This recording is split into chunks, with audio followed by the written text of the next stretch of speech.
Bueno, doctor Raúl Leguizamón, muy buenos días. Gracias por atenderme.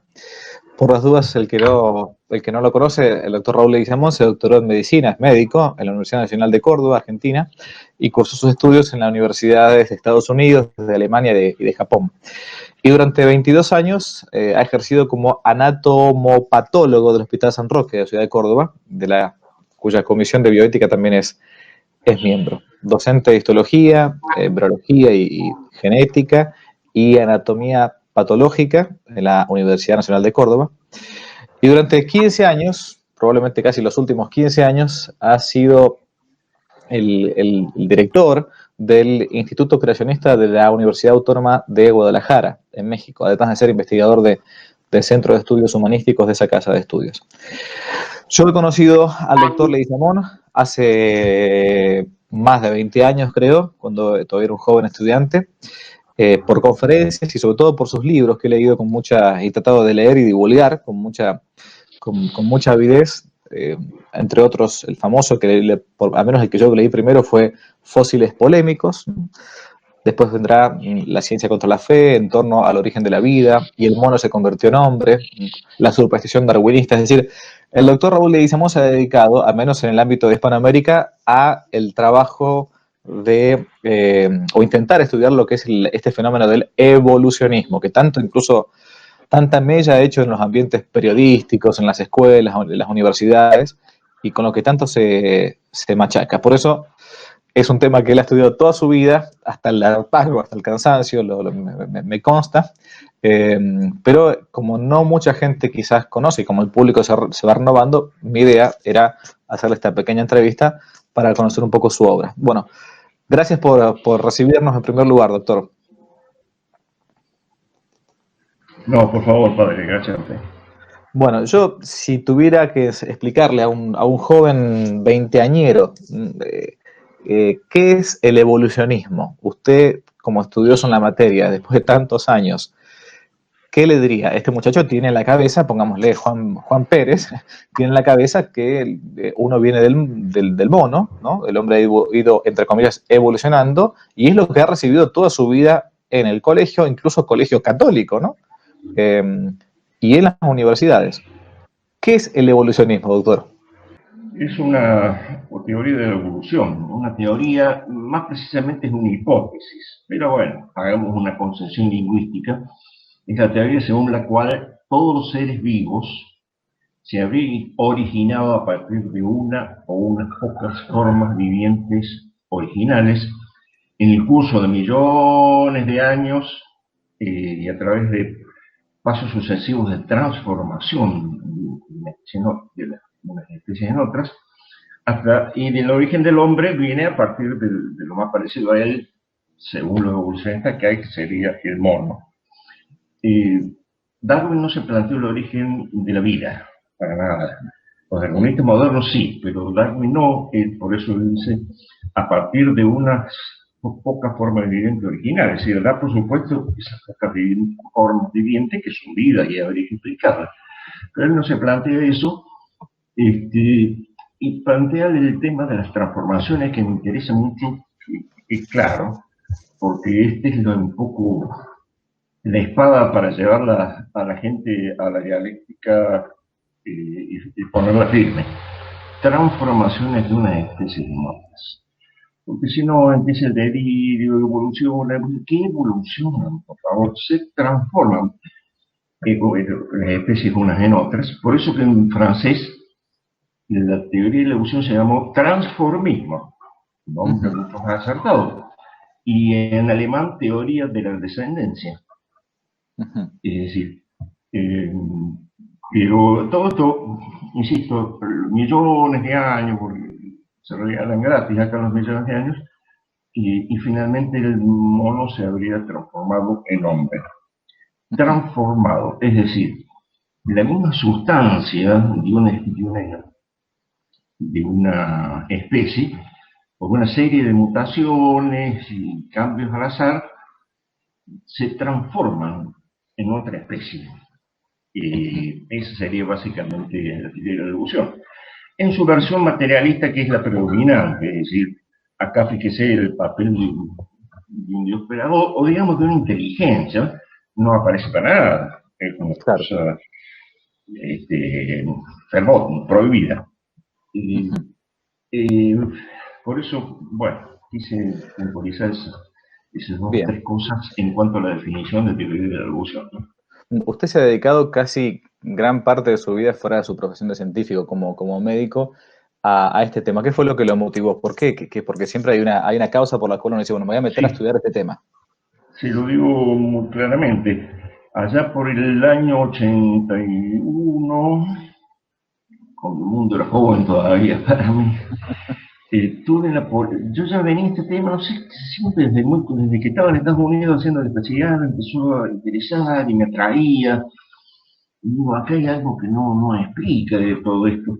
La cuestión que en el año 81, 80, un biólogo de acá de Córdoba sacó una nota en el diario La Voz del Interior, que era el diario más importante acá de Córdoba, hablando de Darwin y la evolución, y de que su pensamiento era perfectamente compatible con el pensamiento cristiano. Mal. Digo, bueno, voy a esperar, seguramente alguien le va a contestar a esta barbaridad que está diciendo este tipo. Entonces yo me armé de paciencia, me puse y redacté una respuesta más o menos larga que atrajo en su momento la atención de mucha gente del mundillo intelectual científico de Córdoba. Bueno, y a partir de ahí me quedó picando el tema y digo, voy a profundizar esto. Y en,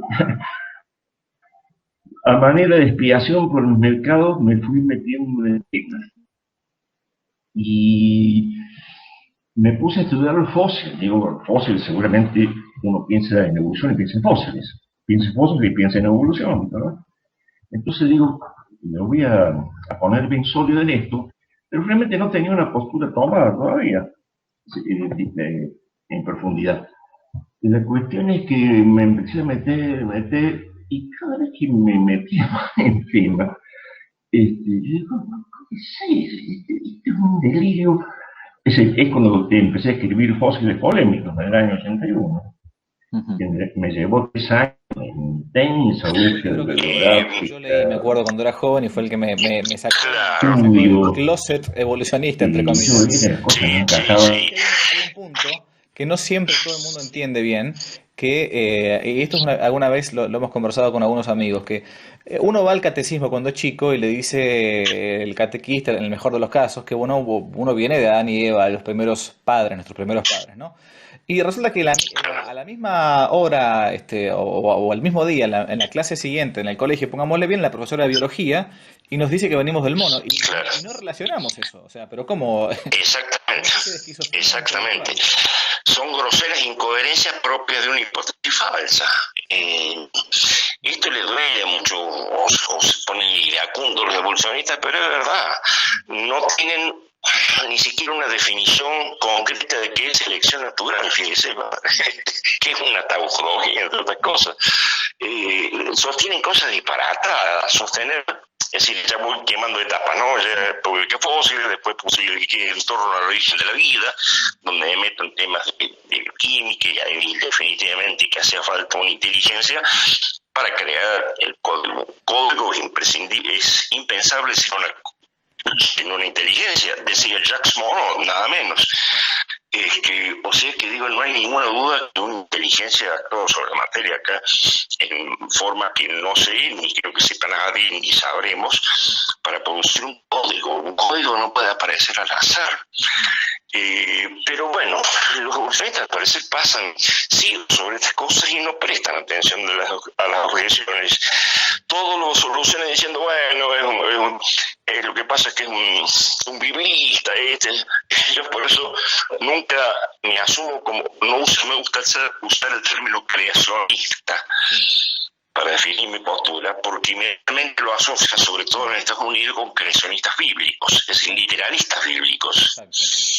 Y no es así la cosa. O sea que yo me mantengo en el límite de una inteligencia que es una conclusión absolutamente científica. Sí. Y ver que explica todo esto desde la célula hasta la especie. ¿Qué nombre le damos a ese? Independientemente, claro, nosotros leemos el nombre de Dios, pero independientemente de qué Dios sea, uno no se mete todavía puntualmente a ver Seguramente, si es el Dios uno o seguramente. es Por supuesto, claro, viendo la evidencia científica no se puede saber.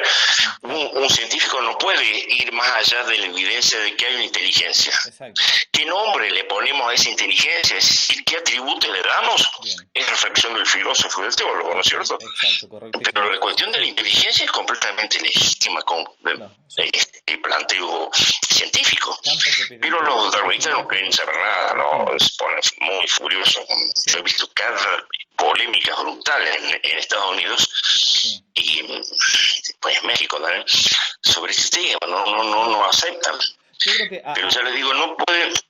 a mi juicio, quizás para el que no tenga una formación, digamos, en las ciencias exactas, como puedo ser yo, más bien, digamos, basados en cuestiones humanísticas, creo que sería bueno comenzar con el primer libro, el primigenio, digamos, es la primera criatura que fue quizás Fósiles Polémicos, ¿no? Que es el que Fósil fue el primerísimo. cualquier persona que no tenga formación, digamos, en biología o en química o en ciencias No hace falta. ¿De qué trata ese No libro? hace falta. ¿De qué trata el libro? Bueno, trata de los principales hallazgos fósiles, los clásicos, ¿no es cierto? El hombre de Neandertal, el hombre de Pekín, el hombre de Solo, de Java, Pithecanthropus erectus, los australopithecus, que le dediqué un buen capítulo. Sí. Y yo veía que todo se me iba entre las manos, es decir, que no había evidencia concreta de nada. Digo, esto no pasaría en un tribunal de la ley, no pasaría en el caso este porque le falta solidez. Por las dudas, ¿De qué están hablando? que la gente que no conozca, o sea, la hipótesis de la evolución de las especies dicen que venimos de seres, digamos, de especies distintas, digamos, inferiores, entre comillas, ¿no? Y que con el tiempo Sí. se fueron desarrollando y se fueron quedando en el camino ciertas especies que son Exactamente. El Australopithecus, el hombre de Pekín. Exactamente. O sea, yo cuando Pero después me acuerdo de uno haber leído comienza. su librito a los 18 o 20 años, me decía, a ver, che, pero tiene que estar lleno de fósiles, porque si teóricamente Claro. hubo un montón de semimonos o semi-hombres de estas especies, tiene que estar lleno de cadáveres. Si encontramos, entre comillas, huesos de dinosaurios, ¿cómo no vamos a encontrar cadáveres de...? Bueno, entonces todo esto que está nombrando el doctor Leguizamón son los supuestos fósiles encontrados, que serían como eslabones intermedios, ¿no? Hasta llegar al hombre. ¿Y Exactamente. qué fue lo que pasó con todos esos supuestos fósiles? Y se desvanecían como evidencia científica. No había nada. Del hombre neandertal es un hombre, es un Homo sapiens que tenía algunas enfermedades en vida, raquitismo y otra cosa ya de columna. Y a cualquier persona que tiene eso, hoy en día, se encorva, como aparece en las imágenes el hombre neandertal, pero no, la persona se encorva no porque sea descendiente del mono, sino porque se enferma, por favor. Ahora, el entusiasmo de los evolucionistas era tan grande que vieron lo que querían ver. El primero de los neandertales se encuentra en 1900, el primero en 1858 en Gibraltar, y el segundo, y el que le da el nombre propiamente, cerca de Düsseldorf, en el valle del río Neandertal, son hombres, después estudian, pero había que sacarles contribución, la verdad. Son Homo sapiens, totalmente sapiens. Entonces ahora lo llaman Homo sapiens y a nosotros seríamos sapiens sapiens. Eso es una zancadilla, digamos, de ventajita. ¿Cuál es la diferencia entre nosotros y los neandertales? Ninguna. Arthur Castans, que fue un patólogo canadiense con el cual me captiva, es un hombre de una enorme sabiduría, decía que si lo afeitáramos y lo vistiéramos a la moda, un paleontólogo no podría ver la diferencia entre el hombre neandertal y un hombre moderno. Y tiene razón. Pero ellos necesitan crear una especie de vástago especial, que el hombre neandertal es hombre. Y los australopithecus son monos. Directamente. Son monos que caminan un poquito más erguidos que los otros monos. Pero hay monos actuales que caminan más o menos erguidos. Y no por eso son un pelo menos mono que sus congéneres. Los australopithecus son monos descubiertos en África del Sur. El hombre dejaba el ritmo, era una historia, padre, cada fósil me agarraba la cabeza y yo, ¿y ahora con qué van a salir? El hombre de Pekín. Ese quizás fue el más conocido por el fraude famoso del hombre de Pekín, por el cual después también trabajó en ese, o sea, hizo también conocido por el fraude, este famoso supuesto evolucionista Teilhard de Chardin, ¿no? Sí. Esa es una historia detective, que en cierta forma ahí tuve que hacer trabajo de detective porque claro, la pregunta es, ¿y qué hacía Teilhard de Chardin en China? Claro. Y lo habían mandado castigado a China, porque andaba con ideas raras. Entonces allá publica el hombre de Pekín. Gran conmoción en la prensa, ¿no? Y todas esas ilustraciones que salen del hombre de Pekín no son los restos fósiles, son los modelos en yeso. Sí. La idea que tenía Teilhard sobre el hombre de Pekín, como debe ser. Así también yo me veo un modelo de homínido de lo más buen mozo y digo, un homínido. No pasa nada. Pero había cosas risibles realmente. Porque ¿cómo le puedo decir? Teilhard de Chardin dice que los fósiles han desaparecido en el año 43. No, se corre esa versión. Pero Teilhard en el año 43, los fósiles un poco antes, 41, en el año 43 desaparecen los fósiles. Mira. Obviamente Teilhard no puede ignorar esto, está ahí con los fósiles. Claro. Pero no hay una palabra. Me tuve que leer 2 o 3 libros de Teilhard de Chardin de cabo rabo, padre. Se imagina el dolor de cabeza. Lo lamento muchísimo. Sí, además el estilo ese de Teilhard, todo vago, lleno de palabras, la cristogénesis convergente, esas cosas que entusiasman mucho, que yo no veo su mérito científico, no está para nada establecido.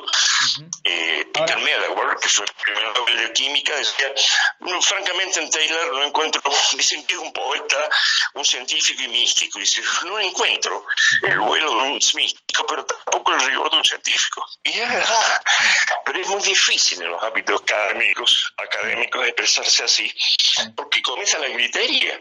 Claro. Pero ya el caso del hombre de Pekín es gracioso porque después aparece un tal Asus, un coronel de los marines, y Asus dice que los restos, claro, había que blanquear la cosa, los restos los destruyeron los japoneses que se los llevaban a otra parte, confundiéndolos con alimentos envasados. Mire. Yo confundir restos fósiles con alimentos envasados, no pequeña hazaña, realmente.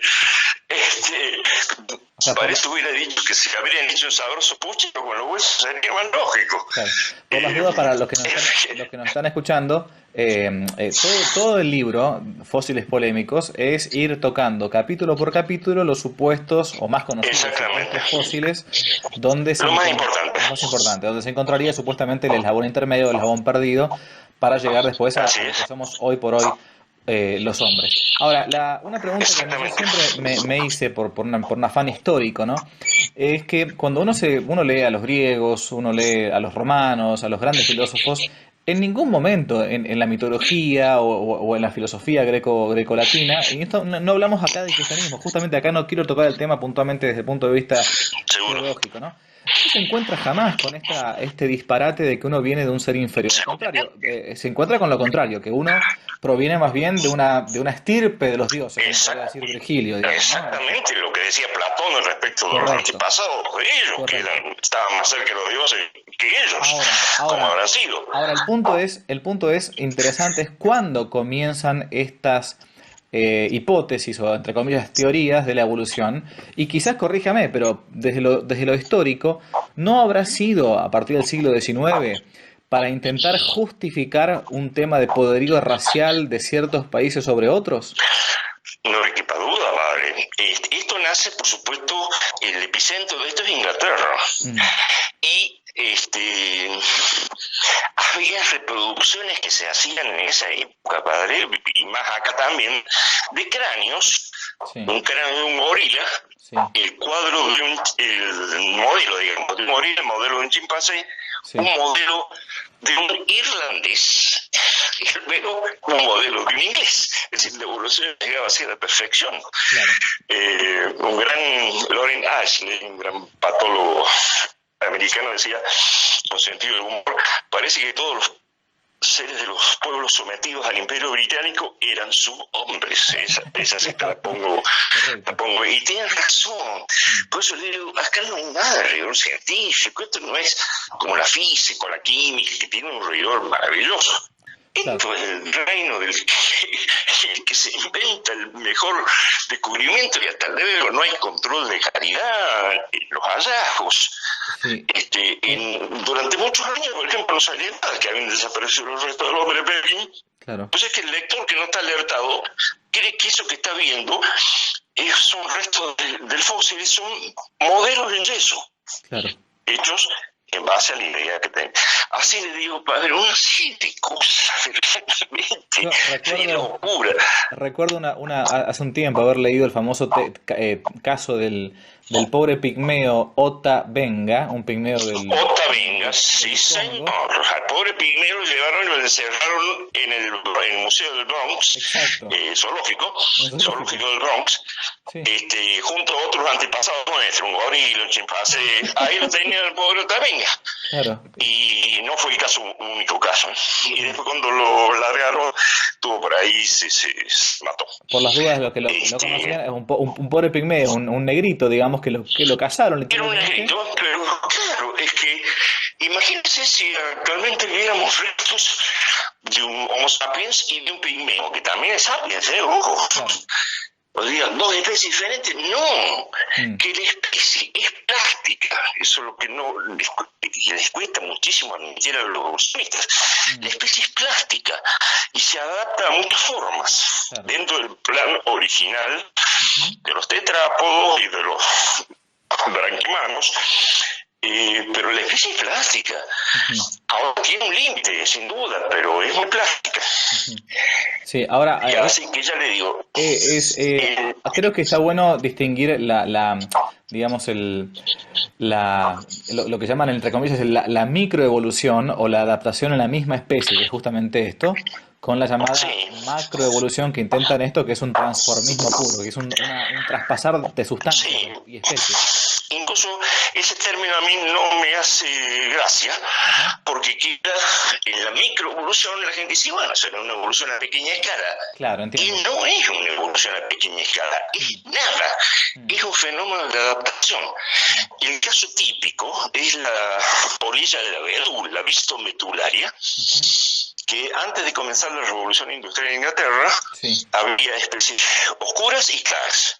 Entonces las especies oscuras resaltaban contra la corteza de los árboles que no estaban polutados, y las pasaban inadvertidos las oscuras, y los depredadores elegían las variantes blancas o blanquecinas. Ahora, es un cambio dentro de la especie, por favor. ¿Quién me puede decir que eso es un cambio de especie? Por eso el término microevolución confunde más que otra cosa. Nada de evolución acá. No, si queremos mantener un poco la seriedad intelectual, no puede ser.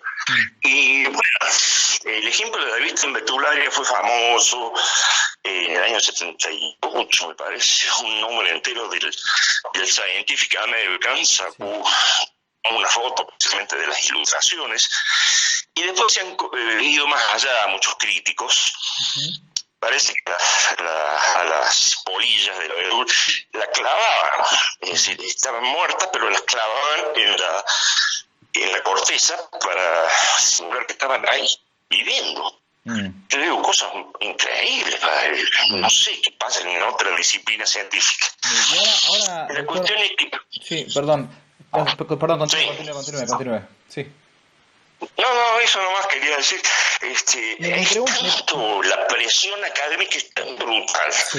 Ahora, la pregunta es esta, si intentamos ser tan precisos con el último átomo, con la última molécula, con la última cosa, ¿cómo puede ser que gente que supuestamente se dedica a las ciencias duras, a trabajos con evidencia científica, cómo puede ser que se trague esto cuando sabe que no se encuentran evidencias? Por qué aferrarse a esta ideología, que finalmente es una ideología? Es una ideología, padre. Es un paradigma, también diría Thomas Kuhn, ¿no? Es un paradigma. Muchos, es decir, en un ámbito académico, meterse en esos temas es meterse en un tembladeral. Es decir, le van a dar por el lomo, sin duda. Entonces mucha gente opta a decir, eso no es mi tema, yo estoy en la física, en la química, que se arregle. Claro. Es cierto. Y lo que le decía hace un rato, muchísima gente, no, darwinismo, nunca le Darwin, nunca. Mire. Entonces aceptan cualquier cosa, mientras sea evolución, usted, cualquiera de esas palabras o esas frases que tienen la evolución, usted le quita el término evolución y no cambia el sentido, está puesto, como lo he visto en Betuler, está pegado, no pasa nada. Es decir, pero hay que referirse a eso por razones de paradigma, por razones de presión académica y todas esas cuestiones, ¿no? Todavía hoy en día en Estados Unidos no se puede con ese tema, padre. No hay que tomarlo en serio. Claro. Porque le va a causar problemas al investigador. Se terminaron los fondos, se terminaron las partidas para proyectos de investigación, se terminaron las publicaciones en Science o Scientific American, es decir, queda el intemperie. Y un científico que queda el intemperie, si es académico, ¿qué hace? Claro.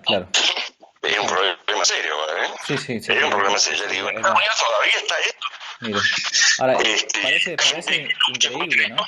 Parece increíble. No, es increíble, pero suceden esas cosas. Porque uno va a los museos o va a un museo de ciencias naturales y esto es un dogma de fe inamovible, no se puede ni siquiera discutir. Independientemente del credo que uno tenga o de la verdadera o falsa religión en la que uno pueda estar. Es que el darwinismo no es un título académico, sino una suerte de aventura como visión. Claro. Es decir, es el nombre de una ortodoxia en realidad, no es el nombre de una teoría, es el nombre de una ortodoxia. Que se ha determinado, esta es la ortodoxia y el que se sale de ahí, pumba. La tiene brava. Para la gente, yo como sacerdote, esto voy a hacer un paréntesis simplemente, decir lo que decía al principio, ¿no? Que ¿cuál es la dificultad, entre comillas, independientemente de estar fuera de la realidad y fuera de la verdad, que es lo más importante, lo único que uno le hace libre es la verdad, ¿no? ¿Cuál es la dificultad para un católico en pensar que uno viene del mono? Bueno, nos encontramos con una dificultad concreta, con el relato del Génesis, ¿no? Uno dirá, bueno, pero todo eso hay mucho más sobre eso, padre, que lo pongo, yo siempre traté de mantenerme aparte de la argumentación religiosa, porque no me cabe. El único libro donde me meto un poquito es en El mono se convirtió en hombre.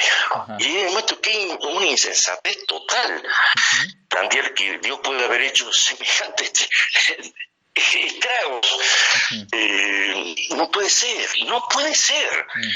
Pero bueno, es difícil, voz clamante en el desierto, es difícil hacerse escuchar. Y también es verdad que en la década allá del 90, creo que hay una frase, a mi juicio, desafortunada de Juan Pablo II, cuando fue esto creo que fue un discurso para las ciencias, diciendo que algo así como que, bueno, que la evolución era algo más que una teoría. Una hipótesis, una teoría, algo así, creo que fue así. Recuerdo perfectamente eso.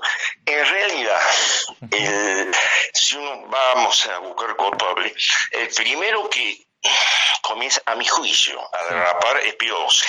en Humani Generis, que fue la gran encíclica de él, Ujú. él está por condenar el darwinismo, y gente allegada a él, no sé si vi algún otro, le dijo, no, su santidad, dejemos una puerta abierta, no va a ser que repitamos el caso Galileo.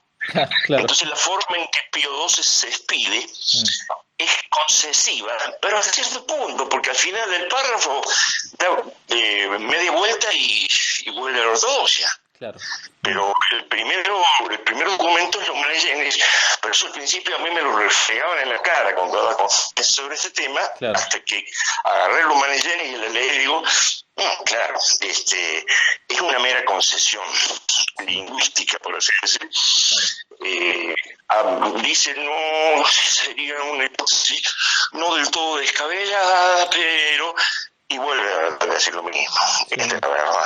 Sí, es un lenguaje medio críptico, como a veces, sí, lamentablemente. Exactamente. Sí. Exactamente. Sí, es Y verdad. después de eso, de Juan Pablo II, han seguido todos prácticamente esta línea. Sí. Pues yo le digo, es la línea que a usted le exime de pensar, padre. Exacto, correcto.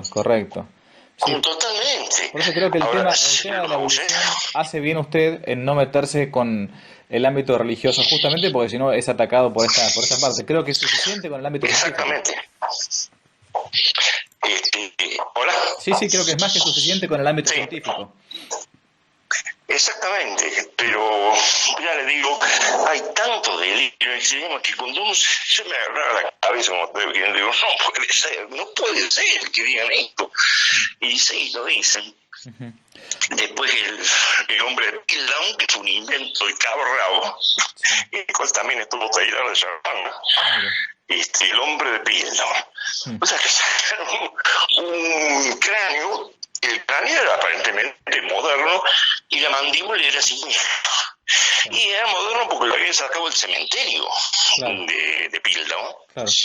Y luego le habían limado la dentadura en una forma semejante a la forma que tienen los dientes de los monos.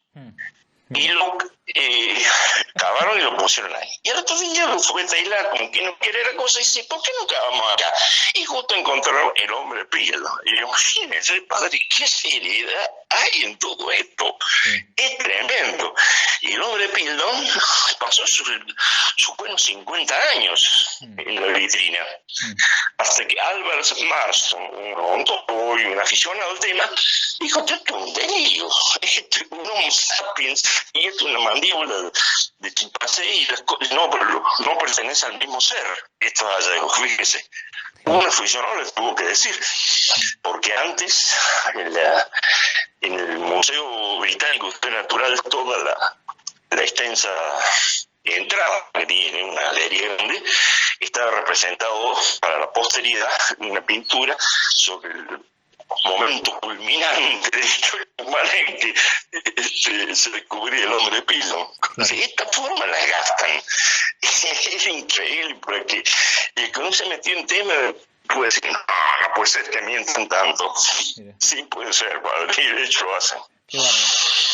Bueno, yo creo que, yendo de vuelta a la misma pregunta que le hice antes, ¿no? Y un poco para redondear, es que cuando uno no sabe bien por qué se dan estas cosas, y yo creo que muchísima gente que va a estar escuchando esto no se planteó nunca en su vida esto de que, bueno, que el hombre quizás no venía del mono, o que si venía del mono teníamos dos concepciones distintas. Por un lado, la que tenemos Claro. a partir de la revelación, y por otro lado, la que tenemos a partir, entre comillas, de la ciencia, que ahora nos damos cuenta que probablemente sea una pseudociencia.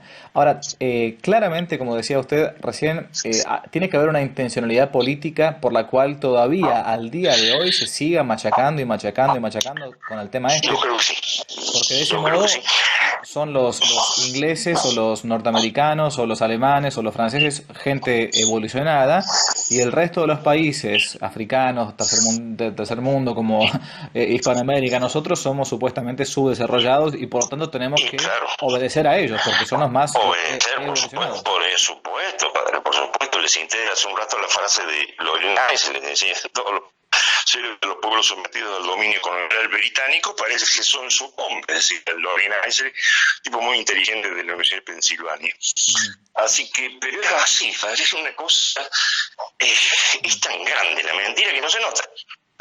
La mentira es demasiado grande, muchas veces se nos pasa. Pero es increíble. Para el que quiera entrar un poquito, mire, terminé Fósiles en el 84. 3 años fueron de estudiar a la bestia y conseguí fotocopias de artículos de esto. Me acuerdo que pedí una fotocopia sobre Taylor en el Museo Americano de Historia Natural, correo en esa época, todavía estábamos, en el 84, y terminé exhausto.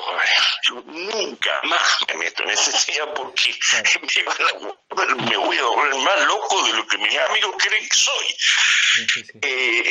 En serio, quedé mal en el sentido de terminé, pero estaban agotados mentalmente, y agotados por todo este delirio que hay que deglutirlo para poder refutarlos. Exacto.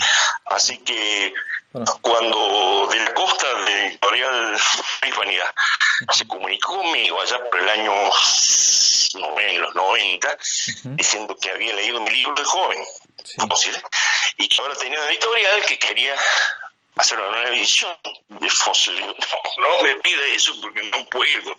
La cuestión es que insisto tanto que al final hice una edición apenas de 2 capítulos sobre el método de datación y le agregué ilustraciones que antes no tenía y listo. Digo, nunca más me meto en este tema porque voy a terminar muy mal. Pero es así, ha hecho un bien gigantesco, y aparte también ha hecho un bien gigantesco en permitir que sus obras hoy por hoy estén de circulación libre y gratuita, digamos, uno las encuentra fácilmente. Sí, absolutamente. Yo siempre decía, en lugares cuando me grababa, ¿podemos pagarnos? Sí, por supuesto, sí, esto está para que se difunda. No me voy a volver rico o pobre presto, nunca he cobrado derechos de autor. Esto está para difundirse, a la verdad, y listo.